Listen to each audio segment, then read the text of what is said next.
Good news Bharat के YouTube channel में आप सभी दर्शकों का स्वागत है। मैं संजीव शर्मा और आइए देखते हैं गुड न्यूज़ भारत पर आजमगढ़ की कुछ खबरें फटाफट अंदाज में।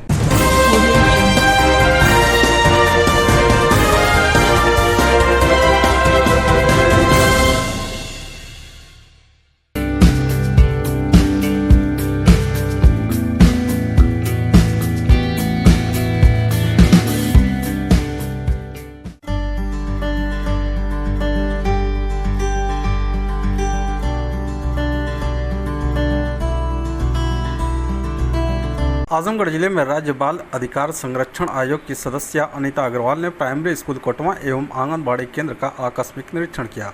उन्होंने आंगनबाड़ी केंद्रों द्वारा कुपोषित बच्चों के लिए वितरित की जा रही सामग्रियों की जानकारी प्राप्त की तथा संबंधित को निर्देश दिया कि समय समय पर पात्र लाभार्थियों को पोषण का वितरण सुनिश्चित किया जाए।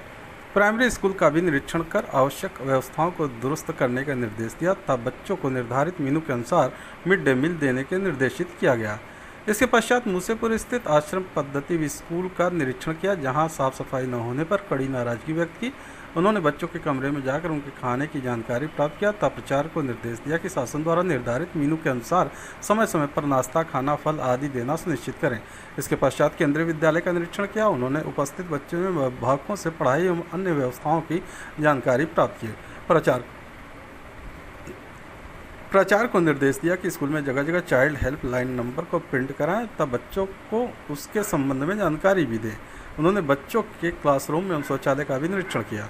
मंडलीय चिकित्सालय एवं जिला महिला अस्पताल का निरीक्षण के दौरान उन्होंने इमरजेंसी वार्ड, जनरल वार्ड, बच्चों के वार्ड तथा कुपोषित पुनर्वास वार्ड में जाकर मरीजों से चिकित्सालय द्वारा दी जा रही सुविधाओं, दवाओं की जानकारी प्राप्त की। मुख्य चिकित्सा अधिकारी डॉक्टर आयन तिवारी ने अवगत कराया कि अस्पताल परिसर में ही दवा, जांच एवं भर्ती मरीजों को खाना मुफ्त में उपलब्ध कराया जाता है। साथ ही उन्होंने बच्चों के लिए बनाए गए पीको वार्ड का भी निरीक्षण किया। उन्होंने कहा कि भर्ती बच्चों का समुचित इलाज किया जाना सुनिश्चित करें। उन्होंने महिला चिकित्सालय प्रभारी को सफाई का विशेष ध्यान देने तथा महिला मरीजों को सभी आवश्यक सुविधाएं निःशुल्क उपलब्ध कराने का निर्देश दिया। आजमगढ़ शहर में व्याप्त गंदगी, नाले नाली में जल जमाव, जनता से दुर्व्यवहार और कार्यावधि के समय आवास पर सोने के विरोध में अखिल भारतीय विद्यार्थी परिषद व हिंदू जागरण मंच ने नगर पालिका का पुतला फूंक अपना विरोध दर्ज कराया। विद्यार्थी परिषद के जिला संयोजक आलोक मिश्रा ने कहा कि नगर पालिका ईओ के उदासीनता व तानाशाही रवैये के कारण आजमगढ़ नगर पालिका में भ्रष्टाचार बढ़ गया है। इसी कारण जनता का कोई कार्य नहीं हो रहा है।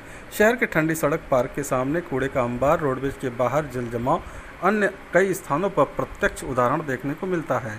इनकी कमी के कारण सामाजिक संगठनों के कार्यकर्ताओं द्वारा साफ सफाई स्वयं किया जाता है। पुतला फूंकने के बाद हिंदू जागरण मंच के जिलाध्यक्ष विपिन सिंह ने चेतावनी दिया कि 1 सप्ताह में सुधार नहीं हुआ तो वो आंदोलन को बाध्य होंगे। इस दौरान अंतरिक्ष सिंह, सत्यम सिंह, विशाल, अंकुर, अंकित, प्रियांशु, गौरव, जगदीप, शैलेश, अभय, हेमंत शुक्ला सहित अन्य पदाधिकारी व कार्यकर्ता उपस्थित रहे। कल कुछ कार्यकर्ता ईओ से मिलने के लिए उनके कार्यालय गए। जब देखा गया कि कार्यालय में ईओ नहीं है तो उनके आवास पे हम लोग गए। ईओ आवास पे आराम कर रहे थे, सो रहे थे, जबकि उनकी वर्किंग पीरियड थी। उन्होंने हम लोग के साथ दुर्व्यवहार किया और कुछ शिकायतें और समाज की तरफ से आई थी कि वो सुनवाई नहीं कर रहे हैं। आजमगढ़ पूरे शहर में हर जगह देखिए कूड़ा लगा हुआ है, नाली के ऊपर से गंदे पानी बह रहे हैं, जिसपे मच्छर पूरी तरह से लगे हुए हैं और मलेरिया जैसे रोग फैलते रहते हैं। ऐसा करना निंदनीय है। ईओ इसके खिलाफ कोई एक्शन नहीं ले रहे हैं और जनता के साथ दुर्व्यवहार करते हैं। आप लोग की मांगे क्या है?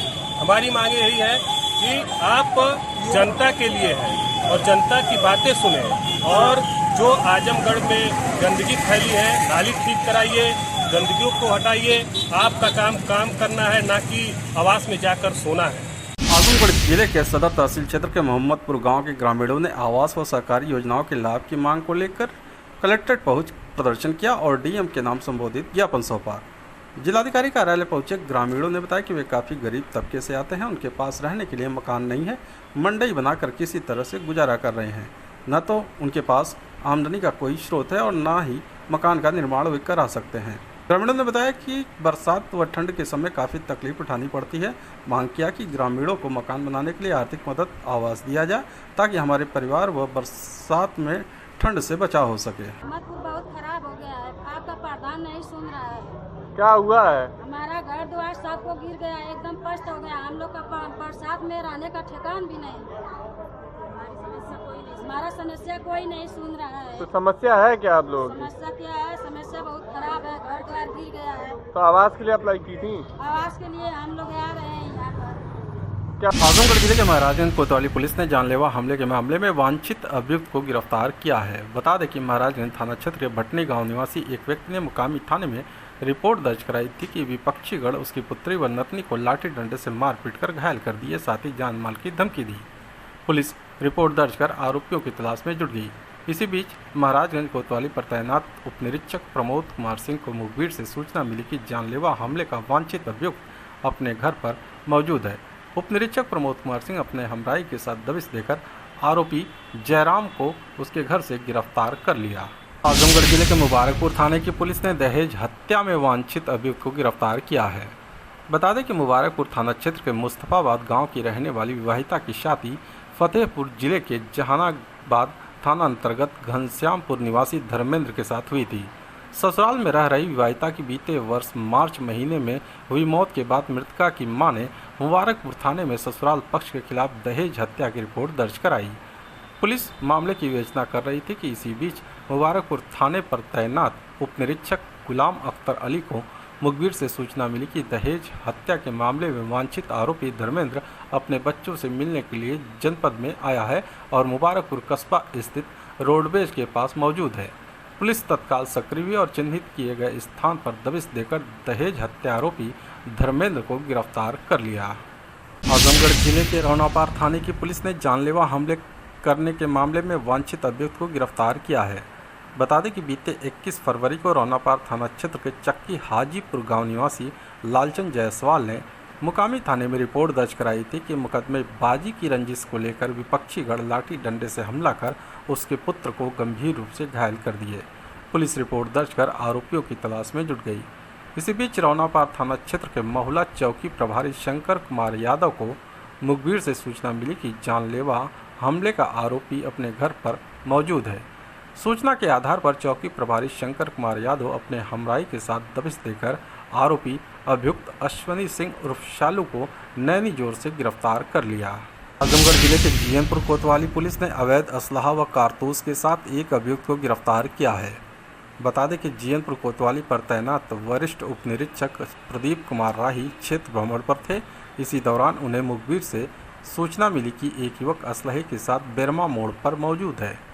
सूचना के आधार पर वरिष्ठ उपनिरीक्षक प्रदीप कुमार राही अपने हमराई के साथ दबिश देकर युवक को गिरफ्तार करने के साथ ही उसके पास मौजूद एक असलहा व कारतूस को बरामद कर लिया।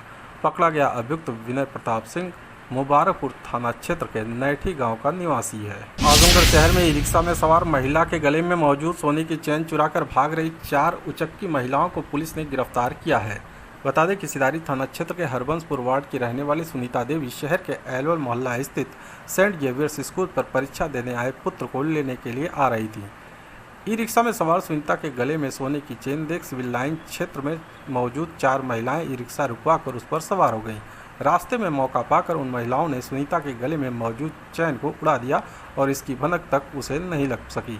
सुनीता मातवरगंज स्थित बड़ादेव तिराहे पर ई रिक्शा रुकवाकर जब बेटे को लेने के लिए स्कूल की ओर बढ़ी तो उसका ध्यान गले से गायब चेन की ओर गया। महिला तत्काल एक बाइक सवार से मदद के लिए गुहार लगाई और उसके साथ वाहन पर बैठकर ई रिक्शा में सवार उचक्की महिलाओं का पीछा करने लगी। कुछ दूर आगे जाकर लाल डिग्गी बंधे के समीप ई रिक्शा में सवार महिलाएं दिख गईं और पीड़ित ने शोर मचाते हुए सभी को पकड़ लिया। महिला का शोर सुनकर आसपास के लोग मौके पर जुटे और सच्चाई जानने के बाद सभी महिलाओं को पकड़कर बैठा लिया। तलाशी के दौरान एक महिला के कब्जे से पीड़िता के गले से चुराई गई चेन बरामद हो गई। सूचना पर पहुंची शहर कोतवाली पुलिस ने सभी 4 महिलाओं को गिरफ्तार कर लिया।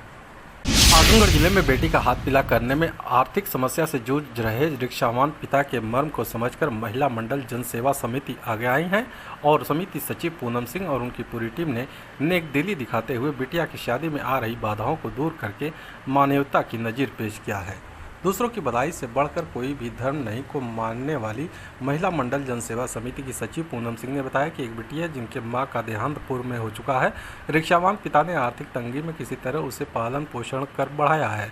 रिक्शावान पिता ने उसकी शादी भवनाथ मंदिर से 9 मई को होना तय किया है। शादी तय होने के बाद रिक्शावान पिता का सामर्थ्य जब जवाब दे दिया तो वह बेहद परेशान हो गया। अचानक उसे महिला मंडल के बारे में जानकारी हुई तो वह संगठन की मंत्री सोनल श्रीवास्तव से अपनी हालिया स्थिति के बारे में बताया। यह भी बताया कि लड़की की दादी घरों में हाउसकीपर का कार्य करके किसी तरह 2 वक्त की रोटी अपना योगदान देती है, जिसके फलस्वरूप बिटिया गोद भराई का कार्यक्रम गुरुवार की शाम को संस्था की महिलाओं ने हीरापट्टी स्थित अपने कार्यालय पर ही आयोजित कराया। महिला मंडल की सहयोगी टीम द्वारा उसे उपहार स्वरूप दर्जनों साड़ियाँ, सलवार सूट, वर के लिए कपड़ा, dinner set, T set, casserole set, श्रृंगार का बहुत सारा सामान, चप्पल, पायल, बिछुआ भेंट किया। वहीं रिक्शावान पिता को शादी आयोजन के लिए आटा, दाल, मसाला आदि व्यवस्था कराते हुए सभी ने आर्थिक मदद किया। खबरों में हो चला है एक छोटा सा ब्रेक। आप देखते रहिए गुड न्यूज़ भारत।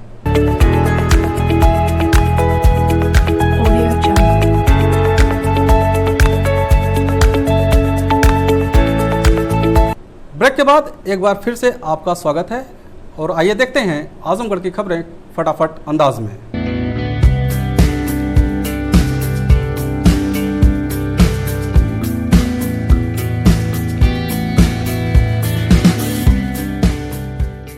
बहादुरपुर से अकबालपुर साहना तक बनने वाली सड़क पर वर्षों पूर्व गिट्टी गिराकर रोलर चलाकर भूल गए ठेकेदार, आवागमन में लोगों को हो रही है भारी परेशानी। लालगंज तहसील क्षेत्र के बहादुरपुर से अकबालपुर साहना तक बनने वाली 2.5 किलोमीटर सड़क की 1 साल पहले खुदाई कराई गई। इसके बाद इसे बनवाए जाने के लिए इस पर गिट्टी गिरवाई गई और रोलर चलाकर इसे उसी प्रकार छोड़ दिया गया। गिट्टी उसी तरह पड़ी हुई है, इसकी ढलाई नहीं की गई। गांव के लोगों के अनुसार ठेकेदार बुलबुल सिंह से फोन पर बातचीत की जाती है तो वो मार्ग को 1 हफ्ते में बनवाए जाने की बात तो करते हैं, लेकिन 1 हफ्ता कहते कहते वर्षों बीत गया और सड़क पर ढलाई नहीं कराई जा रही है, जिससे लोगों को आवागमन में भारी मुसीबत उठानी पड़ रही है और लोगों का पैदल चलना तक दुश्वार हो गया है। ग्रामीणों ने मांग की है कि इस मार्ग को अतिशीघ्र बनवाकर कंप्लीट कराया जाए ताकि लोगों को आवागमन करने में सहूलियत प्राप्त हो सके।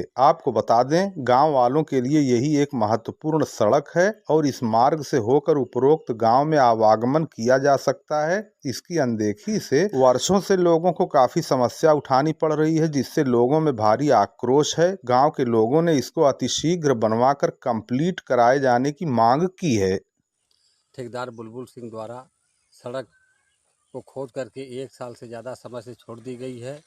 उनसे संपर्क करने पर बार बार कहते हैं कि मैं 1 हफ्ते में बनवा दूंगा और इससे 1 हफ्ता सुनते सुनते 1 साल से ऊपर समय व्यतीत हो गया। अभी तक सड़क उसे ऊबड़ खाबड़ पड़ी, वो पैदल चलना दूभर हो गया है।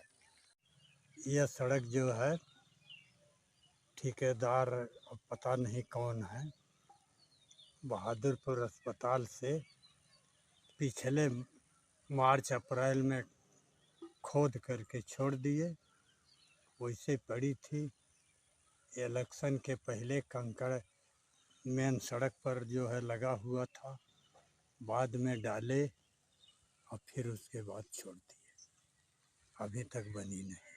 देवगांव कोतवाली के एसआई रंजय सिंह ने डीजी ट्रैकिंग मशीन लूट के आरोपी के घर जीटी रोड चांदपुर पहुंचकर नोटिस चस्पा की कार्रवाई की। 5 सितंबर 2021 को देवगांव कोतवाली क्षेत्र के लालगंज में NHAI हाईवे पर रिलायंस कंपनी के कर्मचारियों द्वारा अंडरग्राउंड तार का काम किया जा रहा था कि 4 अज्ञात बदमाश डीजी ट्रैकिंग मशीन लेबरों को मारपीट कर छीन कर लेकर भाग गए थे। उसमें मुकदमा कायम कराया गया था। मुकदमा में दौरान विवेचना रविंद्र पाल सिंह पुत्र नेत्रपाल निवासी जीटी रोड चांदपुर थाना कोतवाली देहात जिला बुलंदशहर का नाम प्रकाश में आने पर उसके घर से लूट की डीजी ट्रैकिंग मशीन पुलिस द्वारा बरामद भी की गई थी। पुलिस द्वारा बार बार दबिश देने तथा सम्मन वारंट बिना जमानती वारंट के बाद भी उपरोक्त अभियुक्त न्यायालय में हाजिर नहीं हुआ। इसी मुकदमे में न्यायालय के आदेश के अनुसार देवगांव कोतवाली के एसआई रंजय कुमार सिंह ने आज शुक्रवार को बुलंदशहर में रविंद्रपाल सिंह के परिवार की उपस्थिति में उसके घर पर दफा 82 की नोटिस चस्पा की कार्रवाई की। एसआई रंजय सिंह ने बताया कि 82 की इस कार्रवाई के बाद न्यायालय के आदेश के अनुसार अग्रिम कार्रवाई की जाएगी।